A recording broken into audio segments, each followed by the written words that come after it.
నేను ఒకటే చెప్పాల్సింది ఏంటంటే, మీరు చదవండి, సమీకరించండి, బోధించండి, ప్రతి బుక్ చదవండి, ప్రతిదాన్ని చదవండి. ఎందుకంటే మీ చేతుల్లో ఉన్నది మన భారతదేశ భవిష్యత్తు అంతా కూడా.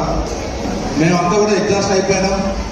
ఇంకా 2-3 నెలల్లో 2-3 సంవత్సరాలలో రిటైర్డ్ స్టేజ్లో ఉన్నాం. కాబట్టి ఇప్పుడు మీరు ఇక్కడ వచ్చినట్టు ఇప్పటిదాకా ఏ ఉత్సవాలలో పాల్గొంటున్నటువంటి విద్యార్థులు మేడం గారిని ఆదర్శ తీసుకోండి, మా ఎస్పీ మేడం గారిని కూడా ఆదర్శించారు. వాళ్ళిద్దరూ కూడా ఒక సివిల్ సర్వీస్ లెవెల్లో మన దేశంలో నడిచేటువంటి ఉన్నతమైన పోటీ పరీక్షలలో ఉత్తీర్ణులై వారు ఉద్యోగాల్ని పొందారంటే మేడమ్స్ని ఆదర్శ తీసుకోండి. అదేవిధంగా మన కలెక్టర్ సార్ని కూడా ఆదర్శ తీసుకోండి. ఎందుకంటే మన రాష్ట్రంలో టీఎస్ఎస్పీ అంటే రాష్ట్రంలో టీఎస్పీ నడుస్తుంది, కాంపిటేటివ్ ఎగ్జామ్స్, దేశవ్యాప్తంగా యూపీఎస్సీ నడుస్తుంది. కాబట్టి మీరందరూ కూడా దేశానికి పట్టుకొమ్మలు ఎదగాలని ఈ సందర్భంగా కోరుకుంటూ మనకి ఏదైతే ఆశయాన్ని